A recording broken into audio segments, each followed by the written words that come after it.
কাশ্মীরে পর্যটকদের উপর নৃশংস জঙ্গি হামলার ঘটনায় তীব্র নিন্দা জানিয়ে আরামবাগে মিছিল করলেন বাম নেতা কর্মীরা। আরামবাগ ১ নম্বর এরিয়া কমিটির কার্যালয় থেকে শুরু হয় এই মিছিল। শহরের প্রাণকেন্দ্র জুড়ে মিছিলটি অনুষ্ঠিত হয়। ৩৭০ ধারা হাটিয়ে নেবার পরও কিভাবে জঙ্গি হামলা হতে পারে সেই প্রশ্ন তুলে কেন্দ্রীয় স্বরাষ্ট্রমন্ত্রী অমিত শাহ এবং মোদী সরকারের জবাবদিহির দাবিতে মিছিল করেন বামেরা। জঙ্গি হামলার বিরুদ্ধে সমস্ত মানুষকে এক হওয়ার বার্তাও দেওয়া হয় এবং কাশ্মীরে যাতে নিশ্চিদ্র নিরাপত্তার ব্যবস্থা করা হয় সেই দাবিও জানিয়েছেন বাম নেতারা।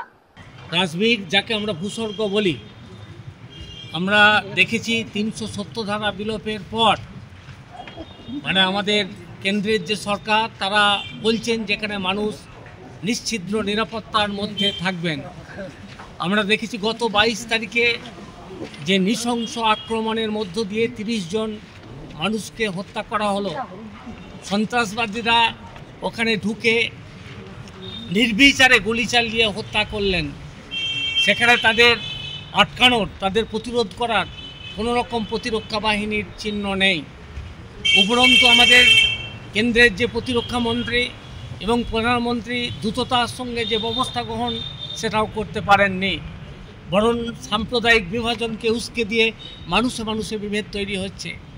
আজকে আমরা ভারতের কমিউনিস্ট পার্টি মার্ক্সবাদী শুধু পশ্চিমবঙ্গ নয়, বাংলা নয়, গলি থেকে রাজপথ, পাহাড় থেকে সাগর, সারা ভারতবর্ষ জুড়ে সর্বত্র আমাদের মিছিল শানিত হবে, প্রতিবাদ মিছিল, ধিক্কার মিছিল।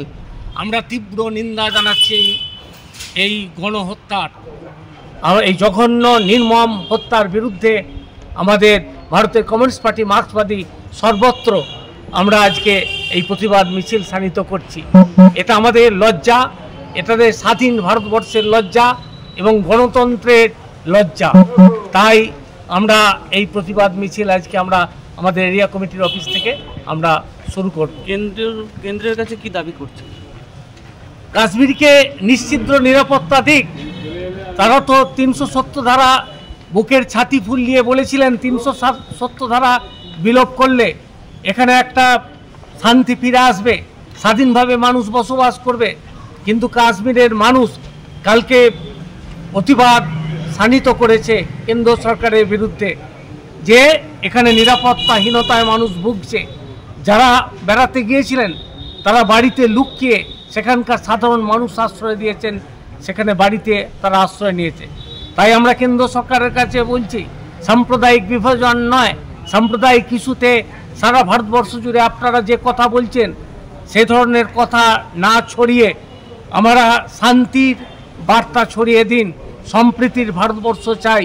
আমরা চাই জাতি ধর্ম নির্বিশেষে, স্ত্রী পুরুষ নির্বিশেষে একটা ঐক্যের বাতাবরণ তৈরি হোক সারা ভারতবর্ষ জুড়ে। সেই বার্তা অন্তত আমাদের ভারতবর্ষের যারা কেন্দ্রে আছেন, স্বরাষ্ট্রমন্ত্রী এবং প্রধানমন্ত্রী, তিনি এ দায়িত্ব পালন করুন। অ্যাপেলো মাল্টি স্পেশালিটি হসপিটাল, যোগাযোগ নাম্বার 03212276400 অথবা 9474147604।